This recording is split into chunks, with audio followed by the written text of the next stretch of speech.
Mugling Narayangarh national highway. अगर आप Manakamana temple से चितवान नेशनल पार्क की तरफ जाते हैं तो आपको इसी हाईवे से होकर जाना होगा, यानी मुगलिन नारायणगढ़ नेशनल हाईवे से होकर ही जाना होगा। आज की कहानी भी हमारी इसी हाईवे से है। कहानी शुरू करने से पहले अगर अभी तक आपने चैनल को सब्सक्राइब नहीं किया है तो चैनल को सब्सक्राइब करें। बढ़ते हैं कहानी की ओर। उत्तर प्रदेश लखनऊ से 3 दोस्त सुरेश, बंटी और राजू, जिनको घूमने फिरने का शौक था और उनको न्यू प्लेसेस एक्सप्लोर करने का शौक था, तो ये एक ट्रिप प्लान करते हैं नेपाल का।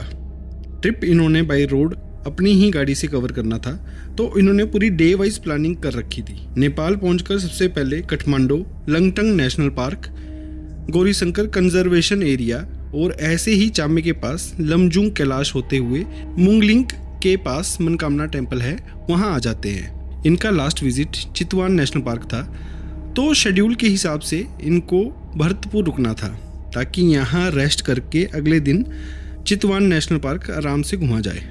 मनकामना टेम्पल घूमते घूमते इनको शाम के 8-9 बज चुके थे और इन्होंने मुंगलिंग तक इन्होंने लोकल गाइड भी हायर किया था। मुंगलिंग के आगे इन्होंने चितवान नेशनल पार्क में किसी दूसरे गाइड को हायर किया था। मुंगलिंग में जब इनको देर हो गई थी तो गाइड ने इनको इस वक्त ना जाने की सलाह दी थी, लेकिन इन्होंने डे वाइज प्लानिंग की हुई थी, तो ये तीनों डिसाइड करते हैं कि इसी वक्त निकला जाए। 70 किलोमीटर का सिर्फ सफ़र है और भरतपुर पहुंचकर रेस्ट भी हो जाएगी। लेकिन आगे जाके यही हाईवे इनको कभी ना भूलने वाली यादें दे गया। दरअसल ये तीनों मुंगलिन नारायणगढ़ हाईवे, जो कि हॉन्टेड माना जाता है, उस रूट से होकर जाना था इन तीनों ने। सफ़र सिर्फ 70 किलोमीटर का था, लेकिन 70 किलोमीटर का जो रास्ता था वो पहाड़ी रास्ता था। ये तीनों मुंगलिन से थोड़ी ही दूर पहुंचे थे। रास्ते में ट्रक और कुछ गिने चुने व्हीकल इनको दिख रहे थे। सुरेश जो गाड़ी ड्राइव कर रहा था, तो वो देखता है रोड की साइड में एक लड़की जिसकी उम्र 24-25 साल के आसपास की थी, वो बाइक के ऊपर बैठी हुई है, सफेद कपड़े, लंबे बाल। तभी सुरेश ने भी मजाकिया अंदाज में अपने दोस्तों को कहा कि नेपाल की असली खूबसूरती तो ये है। बंटी और राजू को ये समझ नहीं आ रहा था कि ये किस खूबसूरती की बात कर रहा है। जैसे ही वो अगले मोड़ पर पहुंचे, वही लड़की उनसे लिफ्ट मांगते हुए दिखाई देती है। सुरेश गाड़ी रोकता है और गाड़ी से बाहर जाकर किसी से बात करने लगता है।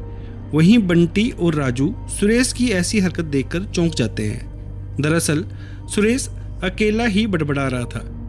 बंटी और राजू गाड़ी से बाहर निकलते हैं और सुरेश को पूछते हैं कि भाई तू अकेले में क्या बड़बड़ा रहा है। सुरेश कुछ भी जवाब नहीं देता और सामने देखकर कुछ बात कर रहा था, लेकिन वो क्या बात कर रहा था बंटी और राजू बिल्कुल भी समझ नहीं पा रहे थे। वहीं राजू सिगरेट पी रहा था, तो वो सिगरेट पीते पीते सुरेश की बाजू पकड़कर पूछता है कि भाई तू क्या बड़बड़ा रहा है अकेले में।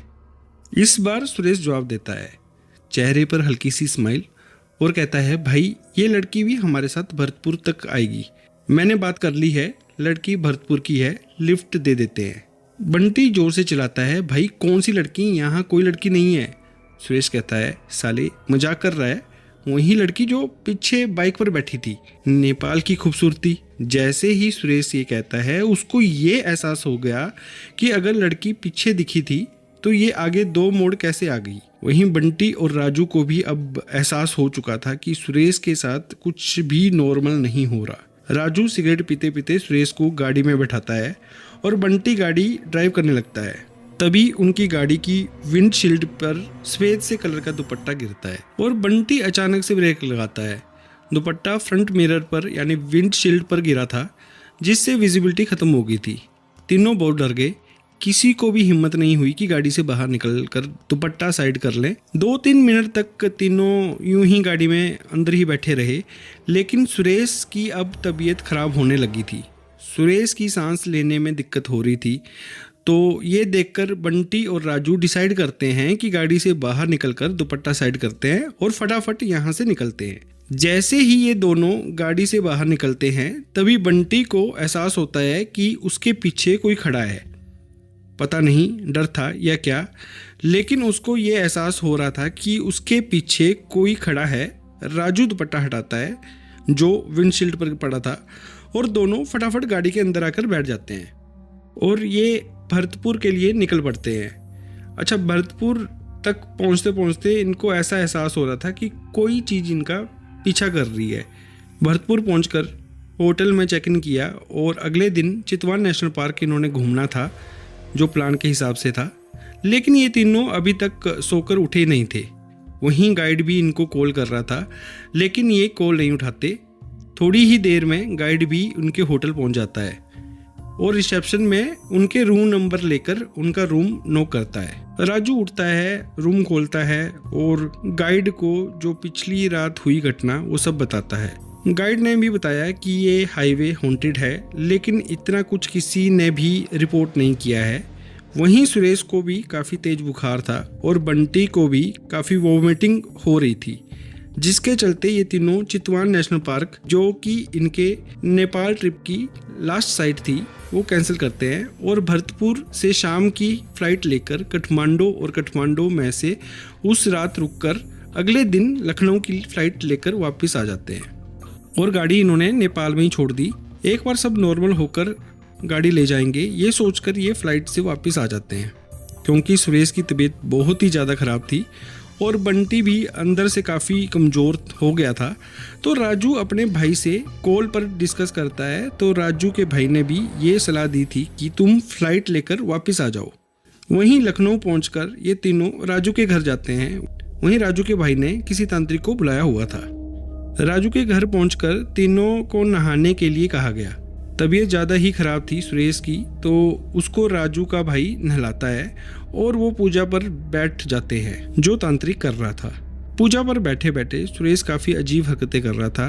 तांत्रिक कहता है निकल जा इसके शरीर से। तभी सुरेश नेपाली लैंग्वेज में कहता है म जानदिन उसले आफले मलाई फ़ोन गरे, मतलब कि मैं नहीं जाऊंगी, इसने खुद मुझे बुलाया है। सुरेश को नेपाली लैंग्वेज आती नहीं थी, तो ऐसा सुनकर सभी दंग रह गए। तांत्रिक ने पूजा वगैरह की और ये पूजा 2 दिन तक चली, तब जाकर सब कुछ शांत हुआ। वहीं तीनों को ऐसा एहसास हुआ कि इनका जो शरीर का बोझ है वो काफ़ी हल्का हो गया, मानो कोई चीज़ थी जिसके करके तीनों को काफ़ी बोझ महसूस हो रहा था। और गाड़ी जो नेपाल के भरतपुर में थी वो राजू के भाई ने गाइड की मदद से इंडिया वापस लेकर आया। तो ये थी नेपाल के मुगलिन नारायणगढ़ नेशनल हाईवे की कहानी आपको कैसी लगी कमेंट पर ज़रूर बताएं। अगर चैनल को सब्सक्राइब नहीं किया है तो चैनल को सब्सक्राइब करें। अगर आपके पास भी ऐसी किसी और कहानियां हैं तो नीचे दिए गए ईमेल पर अपनी कहानी ज़रूर भेजें। मिलते हैं अगली कहानी पर, तब तक के लिए हर हर महादेव।